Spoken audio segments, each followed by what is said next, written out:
All right, welcome back to Empire of the Sun, and we're back to try to resolve all this combat down here in the South Pacific. Again, the Japanese player, us, we played this card, the Japanese code change card, which allows us intelligence, which allows us to react to all this mess without having to do an intelligence die roll. There was a chance, not likely. We have to roll a 7. We would normally would have had to roll a 7 or less, which is pretty darn likely. I mean, we would have probably done, you probably done a good job. We would have rolled 80% chance of seeing it, so we would likely have seen it, but there's always a chance that we won't. So I wanted to play this card, not so much because I didn't trust the 80%, but it's because I wanted to play, or I wanted to be able to take advantage of this draw one strategy card bonus event of this card. If I play this card before a reaction, I can draw a strategy card, and I did. It allows me to draw one strategy card. Um, It allows me to draw one strategy card.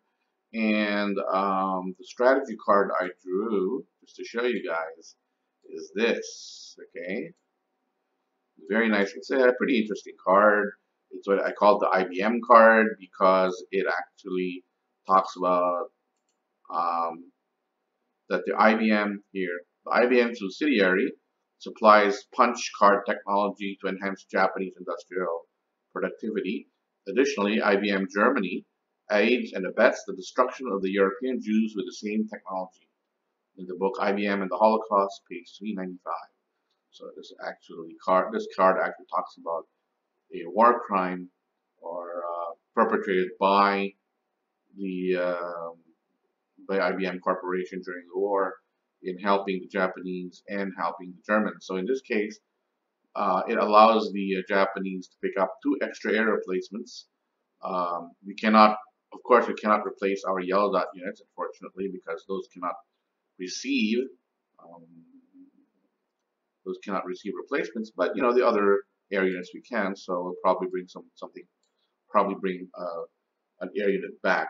Okay, so we'll use that in our next card play, and then probably put the other card, uh, the um, the Gandhi card that we had earlier, into the FO for next for next um, for next turn. Okay, so why don't we look real quick at the combats? Okay, if you look, you'll see that this allied unit, this allied bomber, does a one is one bomber, one strength against 66 here for the Japanese. And you might say, well, why is he doing that? Again, it's a pinning movement. It's a pin action, so that it does not. These guys are not able to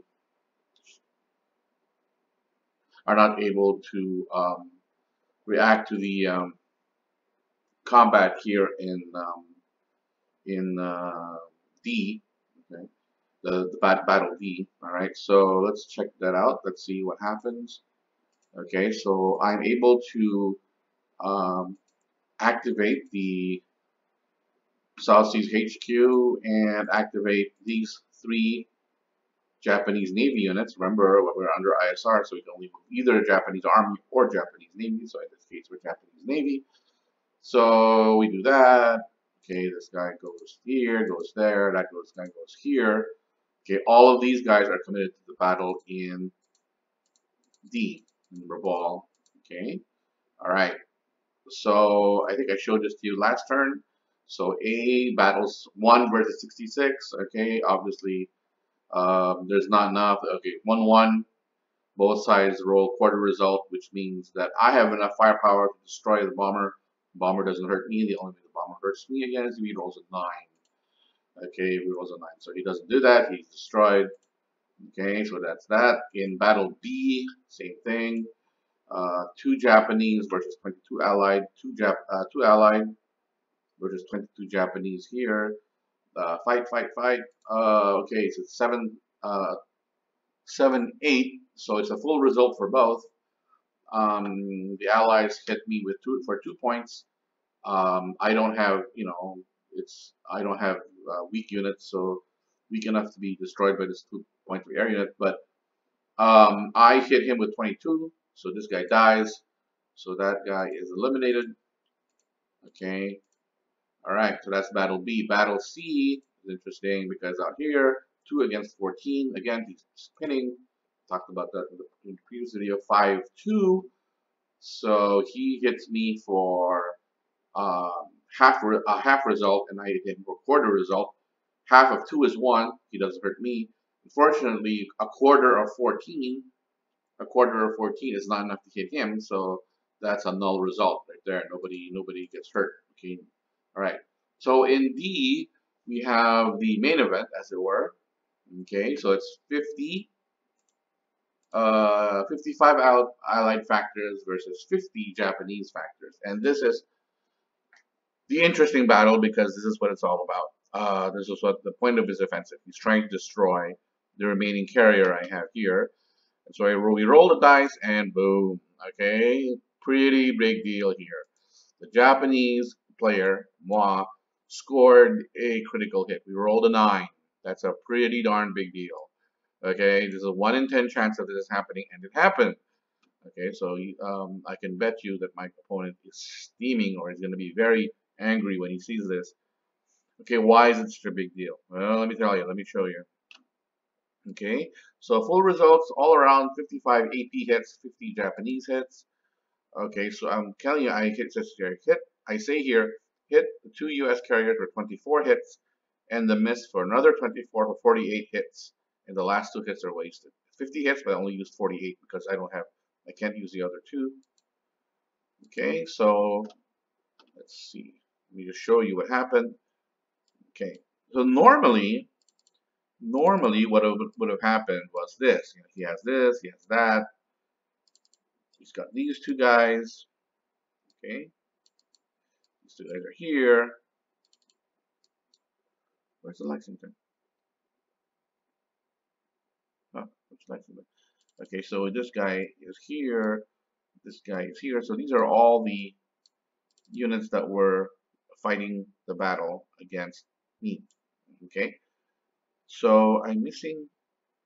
Where in the world is this last carrier? He had another carrier here.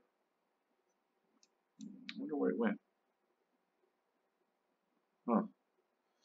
Anyway, he had 2 carriers here, the Enterprise and the Lexington. And what happened is I hit him for 50. So normally what would have happened was I would have had to hit this first. I would have had to hit all the units that were undamaged before I hit the damaged ones. So I would have had to hit this guy for 12. I would have had to hit this guy for 8. That's 20. I would hit this guy for 10. That's 30. Right? The 30 plus 20, 50. Then I would have had. Then I could probably take out the Enterprise.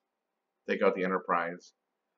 Okay, take out the Enterprise, and take out the Northampton, leaving him with an extra carrier, the Lexington. And that would have been, you know, that would have been okay. I mean, that would have been okay for him because then he preserved his 1 carrier. But again, with the critical hit, the rule is in the critical hit, I don't have to follow the rule that says I have to hit everybody once before I hit anybody twice. So because of that, I'm able to hit. Sorry, excuse me, this was flipped earlier. I can hit the Enterprise and the Lexington, which for some reason I cannot find here. He's here somewhere. The Enterprise is here. I would have normally. So what I do now is that I take the Enterprise. I take 24 hits out of the 50 I'm given. I can hit the Enterprise and the Lexington and sink them both. So that's 24. Then I hit the Mississippi twice more hard. So that's 20, 12, and 12. That's 12 and 12. That's 48. So I've sunk the Enterprise, the Lexington, and the Mississippi for 48 hits and left the others alive. Okay, so that's a pretty darn big deal because now he's lost all his carrier strength, and his carrier strength is losing all of his carrier strength means he loses the political will point at the end of the turn. And remember, we tried to do this way back, second or third. Yeah, I think it was the first. Was it the first card play earlier in the turn, where we tried to attack the American carriers here at VD, if you remember, and we were successful. You rolled a double 9, double critical, so Our heavy carrier forces, basically Akagi and Shikaku, were wiped out, but his Enterprise and his Lexington are wiped out also. But he has that card, remember that Yorktown card, the heroic repairs card. He was able to bring his two carriers back to life. Okay, because of that really, really disgusting card he had, and he was able to. So he was able to save the one political will point. But he made, I think, an error in that he risked his two carriers to fight here in Rabal, and I was extremely lucky to have had rolled a critical hit. And doing that destroyed both of his carriers and the Mississippi. So he's going to suffer a political will loss in the end of the turn. Okay, so he hits me back for I think 55, and what happened was is that for 55, he has to hit. He doesn't hit me with the critical hit. So everybody who's not damaged has to be hit once first. So this hits. Oops, sorry. Flip this guy. Okay, so 14. Flip this guy. 26. Flip this guy. 26 plus 8. Yeah, 26 plus 8 is 34. And then hit this guy once for 44. Oops. Let's come up here. He's hit. Okay, for 44. So he's got 44. He's got 55 hits. He's got 11 hits more.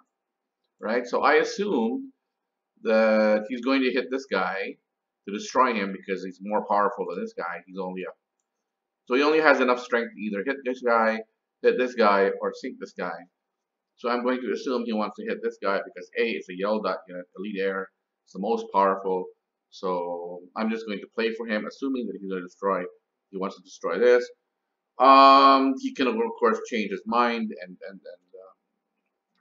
destroy whatever he wants to destroy. But I would think that I'm just if I were to in his place, if I were to play it with in for his benefit, his maximum benefit, I would destroy this elite air unit right there for 10.